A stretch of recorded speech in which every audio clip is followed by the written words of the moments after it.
If you asked villains what kept them up at night, they used to say the Avengers. Now that the Guardians of the Galaxy have rolled into the universe, there's a new team to keep the galaxy safe. In the near future, these two squads are going to have to meet one another and battle it out for top superhero team. We've got a feeling the Guardians of the Galaxy are going to come out on top, and this video will show you how. If you aren't a subscriber already, why don't you go ahead and click that red button to subscribe? Then you'll never have to again. Just you, murderess! I let you live once, princess! I am not a princess! Hey! Nobody is killing anybody on my ship! DRAX outmuscles Captain America. We all know that Captain America got his powers thanks to the serum. Now who cares about some super soldier steroids when you're a naturally endowed space criminal? They don't call him DRAX the Destroyer for nothing. He may have gotten ragdolled by Ronin, but remember, Ronin is a guy who nonchalantly killed Thanos' right-hand man, the Other. This is the same character who basically made Loki wet his pants. The fact that DRAX could even survive a beating from Ronin shows that he has what it takes to withstand whatever Captain America can throw at him. In fact, we'd go so far as to say that DRAX is the least talented member on the Guardians of the Galaxy team. But what he lacks in fighting prowess and basic social concepts, he more than makes up for in brute berserker strength. Don't forget how he manhandled the cybernetic Korath. DRAX against Captain America would be a long, drawn-out slugfest, but we have the former coming out on top, laughing victoriously. It's impossible to get up there without being seen. I got one plan, and that plan requires a frickin' Quarnix battery, so figure it out!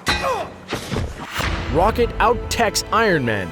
If we pitted Star-Lord against Iron Man, then maybe Tony Stark would come out on top. We think it would be a completely different outcome if Tony picked someone a little less his size. Say if he picked a raccoon-sized opponent. Sure, Rocket Raccoon and Tony Stark might seem like the mismatch of the century if you focus on physical differences. However, their smarts and attitudes make them perfectly suited for each other. The best part would be hearing all the wonderful wisecracks this trash panda and playboy philanthropist hurl at one another. Though all insults aside, thanks to a far wider breadth of technical knowledge, and the fact that Tony probably wouldn't take Rocket seriously until he found himself short-circuited, simply put, Iron Man's armor would not be able to protect against the sort of advanced alien weaponry that Rocket regularly MacGyvers together. Plus, the fact that Rocket is one of the best tactical minds the universe has ever seen means he can develop some pretty awesome strategies to take out not just their leader, but all the Avengers, given enough prep time. Basically, Rocket Raccoon is a furry Batman. I have a plan. You've got a plan. Yes. First of all, you're copying me from when I said I had a plan. No, I'm not. People say that all the time. It's not that unique of a thing to say.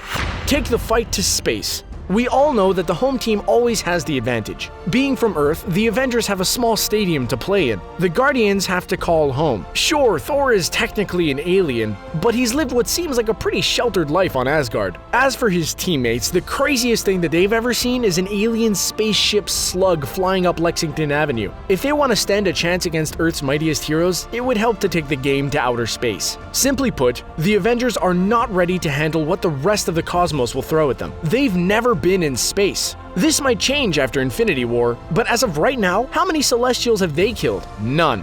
What happened when Peter Quill nearly froze to death after jumping into space to save Gamora? An impromptu dance-off. Obviously, the two sides have vastly different ways of handling what the cold abyss will throw at you. That's something the Guardians can use to their advantage. It's good to meet you, Dr. Banner.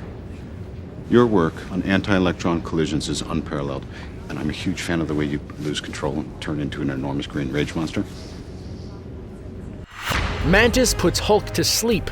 Thanks to Guardians of the Galaxy Volume 2, we've been introduced to a new member of the team, Mantis. Mantis may not seem like the right choice, but she has special skills that come in handy when dealing with massively unstoppable beings. If she can put a Celestial to sleep, you know that she can lullaby the heck out of the Incredible Hulk. Even if she can't force Hulk to take a nap, her pathokinetic ability to manipulate emotions could turn the Jade Giant from an enormous green rage monster to complacent, docile teddy bear. The only problem is getting Mantis close to Hulk. That's where the rest of the team comes in. They distract Hulk with everything they've got long enough for Groot to stretch out and drop her on the Hulk. Despite her weakened appearance and small frame, Mantis is shown to have an enhanced durability on par with DRAX, enduring quite the beating during Ego's meltdown and coming out relatively fine on the other side. So even if Hulk were to get his hands on her, she would probably hold on long enough to bring him down like a sack of happily sleepy green potatoes. Everything is gonna slam into emergency mode. Once we have it, we gotta move quickly. So you definitely need to get that last.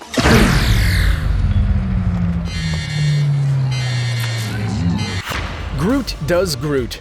Most of the time, we see Groot's gentler side, at least as gentle as an alien tree monster can be that got his start terrorizing small American villages and haunting the dreams of Spider-Man. When push comes to shove, this Flora Colossus is more than able to dig down deep and uproot some major bark kicking. Groot has an impressive canopy of superpowers that include telepathy, creating miniature versions of himself, and a little thing called dendrokinesis. Put an evil Groot up against the Avengers and we're not sure anyone survives. What could send the otherwise good-hearted giant giving tree into a murderous rage? Maybe Thor boots Rocket into the next dimension, or perhaps Hulk smashes some innocent trees as he's done before. Either way, it's hard to take down someone who's basically immortal and can grow to any size he pleases, especially considering that he can turn his limbs into deadly blades and extend them for miles. Honestly, we're pretty sure that Groot is worthy enough to grab Mjolnir right out of Thor's hands. That just leaves Hulk, who of all the Avengers has what it takes to best cut down Groot's attacks. Luckily, the Guardians of the Galaxy haven't answered to the big guy in Groot.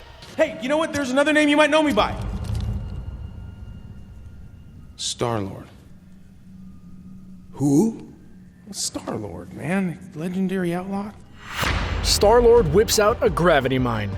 Why doesn't Star-Lord use his gravity mines more often?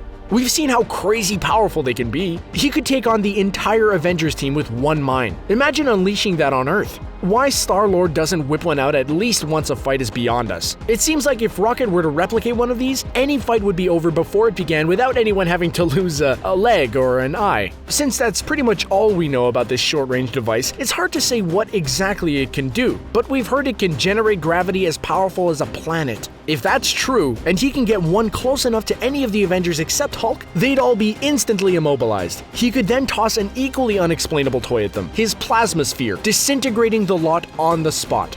We do not do that to each other. We're Ravagers. We got a code. Yeah, and that code is steal from everybody. Enlist the Ravagers. The Guardians of the Galaxy and the Avengers are pretty evenly matched when it comes to sheer numbers if they go head-to-head. At present, the Avengers don't really have a lot of people they can call the next time an alien army tries to blow up New York. The Guardians, however, have a whole fleet of space miscreants willing to lend a helping hand, so long as the price is right. The Ravagers may not be the most reliable bunch, and they have stupid names like Taserface, but they're ruthless enough to be a good dog to have in this fight. Now that we've gotten a glimpse of just how large their numbers total, the Ravagers are not to be taken lightly. While it's more than likely that the Avengers could take on the Ravagers, these space pirates have enough firepower and space tech to distract and wear down Earth's mightiest heroes long enough to pave the way for a Guardians win. Of course, the Ravagers are just as likely to kill the Guardians and play dress-up with Baby Groot as they are to lend a helping hand, but beggars can't be choosers when it comes to fighting the Avengers. Listen to these words. Ooh, child, things are gonna get easier.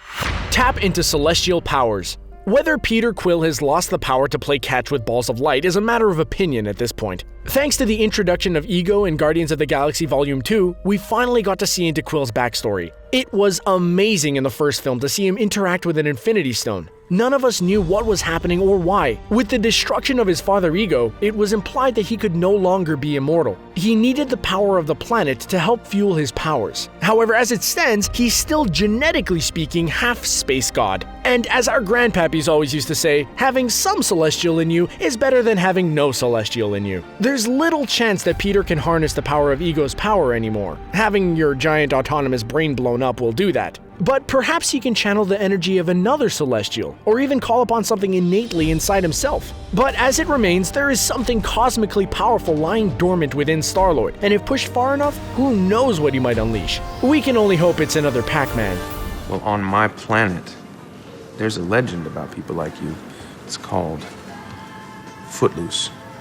And in it, a great hero named Kevin Bacon. Moondragon unleashes mind over matter. Director James Gunn cut a key character from the comics out of Guardians of the Galaxy Volume 2. We know that we can't have every character show up in every single film, but this one would have been special. It's a good chance that the character cut is Moondragon. On that note, Dave Bautista has said that he's all about seeing Drax's daughter brought to the big screen. Drax talks about his family a lot in the films. It feels like only a matter of time before she shows her bald head. When that happens, the Guardians will have gained one of the most powerful telepaths in existence, and some of the Avengers would have little hope of stopping.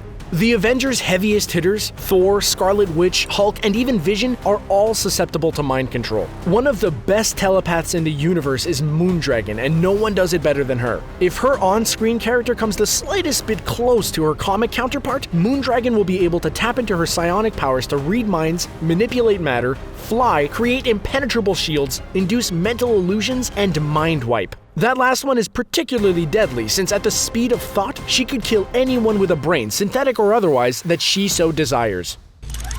Infinity Stones.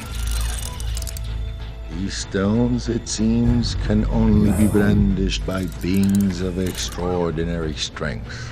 Adam Warlock emerges. The post-credit scenes at the end of Volume 2 really packed a lot of punches. We didn't know what we were going to get in the film, but audiences sure walked away with a lot. From the moment audiences caught a glimpse of his cocoon in the first Guardians of the Galaxy, to Aisha's most recent tease during the post-credits of Guardians of the Galaxy Volume 2, we've been anxiously awaiting the revival of Adam Warlock. His arrival can be a real game changer. It's only a matter of time before he's born into the MCU, and when that happens, the Avengers better watch out. In the comics, Adam has been arguably the Guardians' most powerful member and staunchest nemesis to Thanos. While he won't appear in Infinity War, he is guaranteed to be in future films, although most likely as a villain to start. But if this Golden Gladiator were to join up with his old team again, the Avengers would have little in the way of an answer for him, especially if he has the Soul Gem in his forehead. A synthetic being created as the pinnacle of evolution, Adam is a cosmic force to be reckoned with who makes Vision look like Wall-E.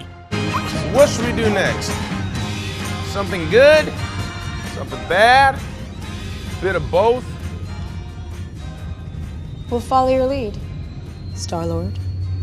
We know it's been pretty hard to question the Avengers being unstoppable, but we think that we've made a pretty convincing argument. What do you think? Could the Guardians beat the Avengers? Let us know in the comments below. We appreciate you watching. Before you move on to the next awesome video on CBR, don't forget to hit that thumbs up button to show your love, and subscribe if you haven't already to catch even more entertaining videos from CBR's playlist.